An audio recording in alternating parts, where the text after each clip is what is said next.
Aunque para muchos cubanos emigrar es como algo así como un proyecto, nunca fue un proyecto mío. Yo siempre fui muy feliz en Cuba. Tuve una oportunidad de irme de Cuba cuando era pequeña y la rechacé. Mi invitada de hoy forma parte de una etapa muy importante de mi vida. Estudiamos juntos comunicación social en la Universidad Central Marta Abreu de las Villas. Defendimos nuestras tesis el mismo día hace ya 16 años y durante mucho tiempo compartimos prácticamente el mismo camino. A ella le gusta que le digan Ego por las iniciales de su nombre. A mí nunca me salió llamarla así. Primero, porque nunca la vi como una persona egocéntrica. Y segundo, porque para mí siempre fue Eli, la muchacha que más de una vez me sacó de un apuro en la universidad. Pero sobre todo, alguien cuya familia me hizo sentir siempre como uno más. Pasé muchas tardes en su casa, compartí conversaciones con sus padres y sin saberlo entonces, también estaba construyendo algunos de los recuerdos que todavía hoy conservo con más cariño. Por eso me da muchísimo placer recibir hoy en Sin Regreso a Elizabeth González Ocaña. Eli, gracias por aceptar mi invitación. Ya. Es que me has dejado un poco con toda sonrojada. ¿Cómo te iba a decir que no? Hombre, faltaría más. A mí me alegra mucho que puedas formar parte de este proyecto, muchísimo, tú lo sabes.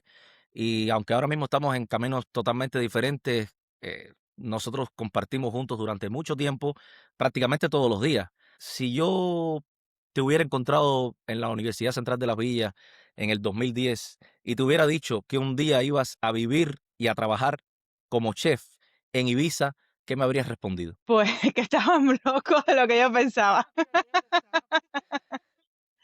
O sea, es curioso, pero aunque para muchos cubanos emigrar es como algo así como un proyecto o una meta en muchos sentidos, nunca fue un proyecto mío. O sea,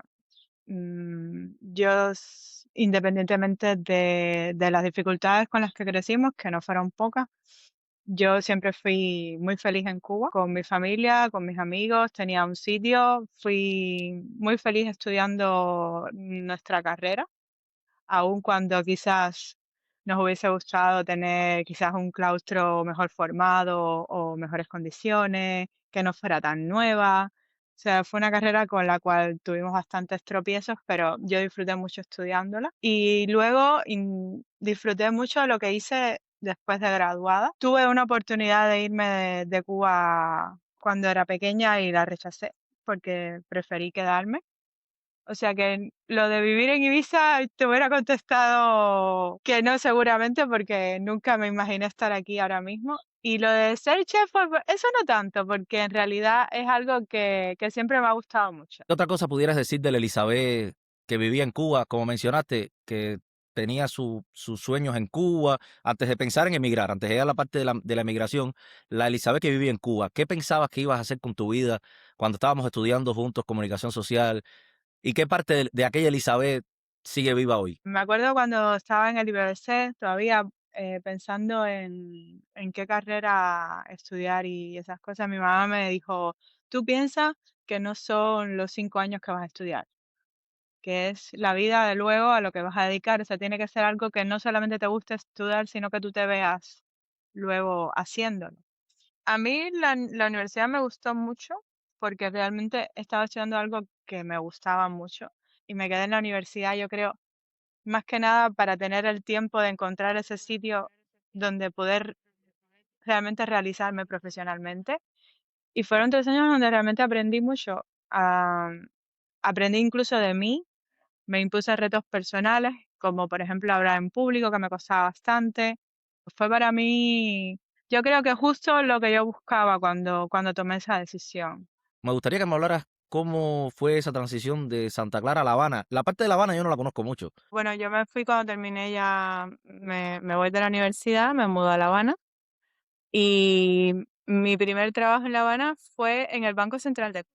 El Banco Central de Cuba fue una escuela en muchos sentidos. Yo realmente en el banco estaba muy contenta, hacía cosas que me gustaban un montón, tenía un equipo increíble, tenía una vida soñada para mí en aquel momento porque trabajaba en La Habana Vieja, tenía mucho tiempo para mí, pero además tenía tiempo para hacer lo que me gustaba. O sea que para mí dejar el banco fue muy duro porque me gustaba mucho lo que hacía, pero también los choques de realidad que te da la vida. O sea, al final uno necesita tener una economía para lograr otras metas. Y entonces, pues me fui a este sitio que se llama A3 Más, que está en línea IL, en el corazón del Vedado. Teníamos el mar a un lado así. Y ya te digo, funcionaba como una especie de agencia. Lo llevaba un diseñador, Franco, se llama él, que había trabajado en un montón de los diseños, digamos, más icónicos de lo que es Cuba, de la Cuba esta que se hacía, la poquita publicidad que se hacía y todo eso. Y, y tenía un conjunto de profesionales también increíbles, de los que aprendí un montón. Yo no puedo decir que no me haya realizado desde el punto de vista de la comunicación. Aprendí un montón de cosas y dentro de ese mundo me abría un espectro muy amplio. Hace muchos años fui a La Habana y ni siquiera te avisé, ni siquiera te llamé. Estuve como 3, 4 días en La Habana y haciendo cosas y, y bueno, no te avisé. Todavía a lo largo de todos estos años me sigue sacando eso en cara. Seguimos sin superar ese trauma de que fui a La Habana y no te llamé. No, porque ahora yo entiendo, lo entiendo un poco, ¿sabes? Al final, cuando uno tiene que viajar para hacer cosas, pues, aunque quiera, tiene un tiempo limitado para hacerlo. No te preocupes, estás perdonado hace mucho. Durante mucho tiempo, Elizabeth creyó haber encontrado el lugar donde quería construir su vida. Estudió la carrera que soñaba, dio clases en la universidad donde se había formado y más tarde encontró en La Habana el espacio donde podía crecer profesionalmente. Todo parecía seguir el camino que ella había imaginado, hasta que la vida decidió escribir otro. ¿En qué momento llega España a tu historia? ¿En qué momento aparece España? ¿Qué te llevó a tomar la decisión de emigrar? Y la pregunta que siempre le hago a los invitados, ¿fue una decisión racional o fue una decisión emocional? Mis dos migraciones, digamos, la que tuve interna en Cuba y la que tuve fuera de Cuba, no se deben a cuestiones puramente personales. O sea, conocí a una persona que vivía en La Habana, me fui con esa persona a vivir a La Habana, pues por supuesto, irse a La Habana en aquel momento era pues la mayor oportunidad que tú podías tener para crecer. Era el sitio con más posibilidades para crecer económicamente, profesionalmente. Y el motivo que tuve para irme de Cuba fue exactamente el mismo. O sea, pues esa relación terminó por los motivos que fueran. Y al yo no tener ya familia en Cuba, o sea, mi familia estaba toda fuera de Cuba, y ver cómo poco a poco se iba deteriorando todo a mi alrededor, pues fue una decisión racional, emocional, porque obviamente tiene que ver con motivos personales. Y al final siempre te queda ese miedo de que las cosas puedan ir a peor. Hay personas que emigran persiguiendo un sueño y hay otras que simplemente un día entienden que su vida necesita comenzar en otro lugar. Para Elizabeth, España nunca fue una meta. Fue el lugar al que llegó cuando la vida le pidió empezar de nuevo. Y España realmente fue por lo más fácil. Y pues la vía que encontré fue venirme a estudiar un máster y luego aplicar a una nacionalidad por la vía de mi padre. ¿Tú recuerdas cómo tú te imaginabas la vida en España antes de llegar a España? O sea, ¿qué fue lo que más te impactó cuando llegaste a España que fue totalmente diferente a lo que tú te imaginabas? A ver, es verdad que justo antes de venirme hice un viaje por Europa con una persona que conocí y un poco me abrió el espectro, pero yo no sé si a ti te pasa. O sea, cuando vives en Cuba vives como en una burbuja. Y es como que el mundo es a través de películas, de cosas. Entonces, nuestro mundo más cercano realmente es el mundo norteamericano, estadounidense. Es lo que más cerca tiene uno culturalmente porque son las películas que ves, las series que vemos de pequeño. Entonces, al final Europa te queda como algo súper lejano, que sí, que los españoles iban a Cuba y tú los veías y todo eso, pero más allá de que hablaban con la Z y, no sé, y el flamenco, yo no tenía ninguna expectativa de lo que iba a ver hasta que llegué realmente. Un momento, un momento. vamos a hacer un stop porque ahora que dijiste flamenco, tú eras bailarina de flamenco en Cuba, si mal no recuerdo. Así que tú tenías España cerca. Sí, estuvo un grupo de baile español, le decíamos. Bailábamos sevillanas también, por eso, más allá del flamenco. La familia de mi abuelo es de Canarias, es de Tenerife. Al final, de alguna manera, estabas conectada con España, por decirlo así, tenías alguna conexión con España. Claro. Lo que pasa es que cuando yo tomo la decisión de emigrar aquí, pues la tomo sola y vengo a estar sola. Aquí yo no tenía ninguna familia y no sabía qué me iba a encontrar, ni cómo iban a ser las cosas, ni lo diferente que es el mundo, a como nosotros lo concebíamos. Te sientes como eso, como que has salido de una burbuja que nunca has vivido en el mundo real, que nuestra realidad está tan, tan, tan alejada de la realidad actual que no sabes cómo enfrentarla, ¿sabes? Ocurrió un giro inesperado en tu vida y quiero que me hables sobre la cocina. ¿Cómo pudieras decir que apareció la cocina en tu vida? ¿En qué momento descubriste que te gustaba la cocina? Porque sé que probablemente como tradición familiar. ¿Y cuándo sentiste que la cocina dejaba de ser un trabajo para convertirse en una profesión? Yo creo que tiene que ver con mi papá. Mi papá trabajaba en el giro de la hostelería, era vendedor de ron, y él venía, por ejemplo, y me decía, hoy estoy hablando con el cocinero de tal hotel y me ha enseñado a hacer esto y vamos a hacerlo así, sé qué. Y yo hubo un momento, incluso cuando estaba estudiando la carrera, que me planteé estudiar cocina para luego estudiar lo que era ser sommelier, que es todo lo que tiene que ver con el maridaje de la comida, de los vinos. Entonces, mi prima en aquel momento trabajaba en Formatur, que es como la escuela de formación profesional para la hostelería en Cuba.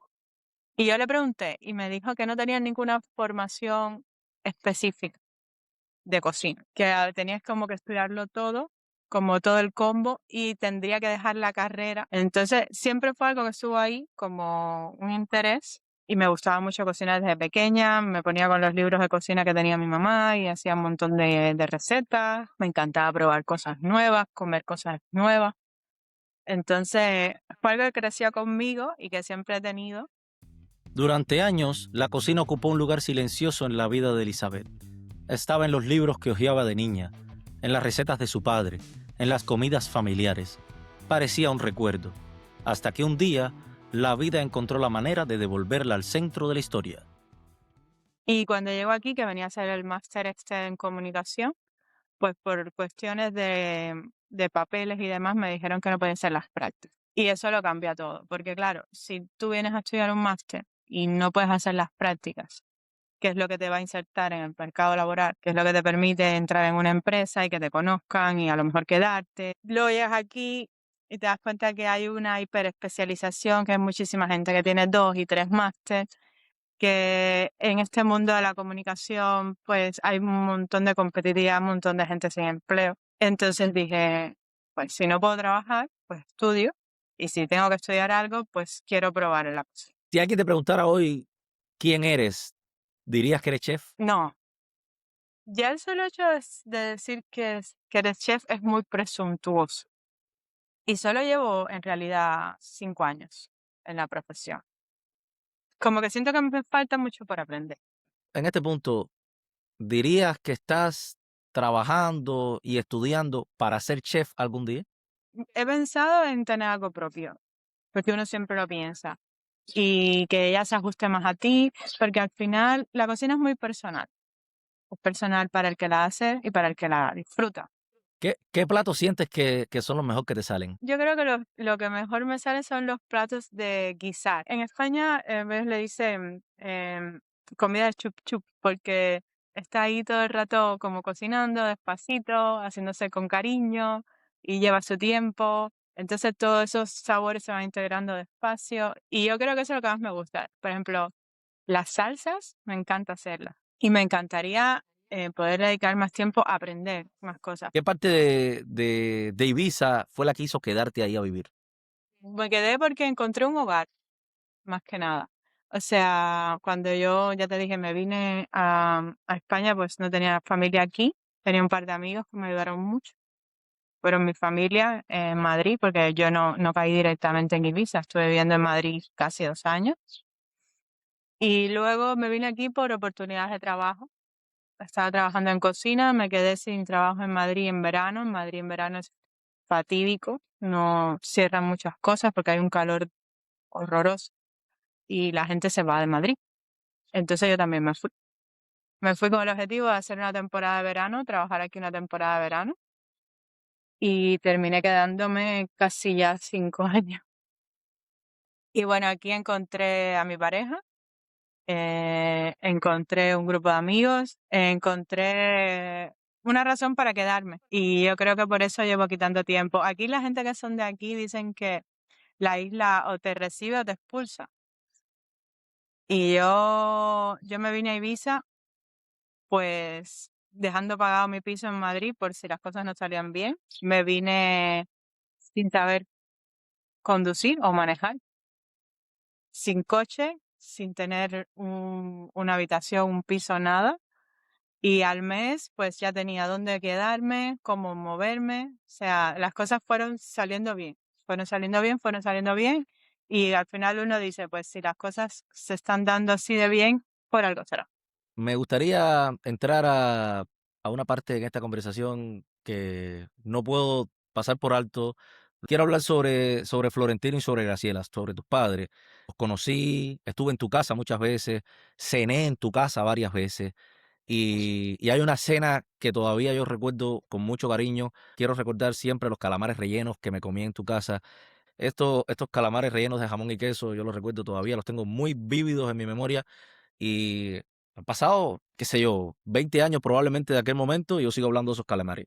¿De dónde venía ese amor por la cocina de tus padres y cuánto de la cocinera que eres hoy también nació en esa casa allí con tus padres? Yo creo que mucho de lo que me inspiró a cocinar, o sea, a aprender de cocina, a meterme en ese mundo, tiene que ver con ellos. Y ya te digo, en mi casa a todo el mundo le gustaba cocinar, incluyendo a mi hermano. Mi papá no era el que hacía la comida todos los días, el mérito era mi mamá, la que tenía que inventarse qué comer con lo que había era de ella, pero él era como de las grandes celebraciones y de impresionar a la gente y de hacer esta receta, esta cosa, y esto que lo aprendí. Y además, ser anfitriones, eso yo creo que los llenaba un montón. Ser anfitriones de sus amigos y cuando ya yo fui creciendo, pues de los míos también. Y eso a mí me llenaba también de orgullo, que la gente fuera a mi casa y comiera cosas ricas que no había comido nunca y que probaran cosas que nunca habían probado antes. Porque además mi papá tenía esa cosa de que no se le podía decir que no. ¿Qué perdió aquella Elizabeth que yo conocí hace muchos años en la universidad y qué ganó? Y por último, ¿hay algo de Cuba que sigues llevando contigo todos los días? Yo creo que he ganado en fortaleza. Creo que las cosas por las cuales he pasado en la vida pues me han hecho más fuerte, más resiliente, me han enseñado cómo a inventarme todo el rato. Y de Cuba llevo muchas cosas. Yo siempre digo muy orgullosa a todo el mundo que soy cubana, pero yo creo que lo que más me traigo es el carácter que tenemos nosotros, la forma de ver la vida que tenemos, de haber sido felices con tan poco material, pero tan muchas otras cosas, de aprender a apreciar lo que tienes cuando no lo has tenido, que es algo que hemos aprendido, que nosotros le damos el valor que realmente tienen. Lo más triste que hemos vivido como generación es el desarraigo, el tener que separarte de la gente con la que has crecido, de tu familia, de tus amigos y de tener que, pues eso, crear lazos, pero que nunca van a ser iguales. Es un poco la soledad a la que te expones cuando emigras. Si pudieras enviarle un mensaje a aquella Elizabeth que está estudiando comunicación social en la Universidad Central de Las Villas en el 2010, que estamos terminando la carrera, justo antes de que empezara todo lo que vino después en tu vida, ¿qué le dirías a esa Elizabeth? Le diría que se atreva a equivocarse, que no tenga miedo a cambiar, a explorar, a aprender, a caerse, o sea, que viva, como se dice aquí en España, a tope y plenamente, y que piense más en ella, que sea un poco más egoísta. Durante esta conversación, pensé que estaba escuchando una historia sobre emigración. Pero al terminar entendí que esa nunca fue la verdadera historia.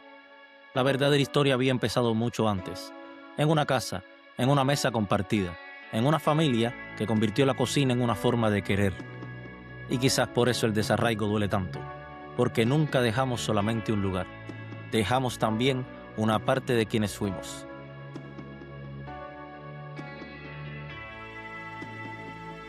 A veces sí regresamos a los lugares, pero nunca regresamos a las personas que fuimos.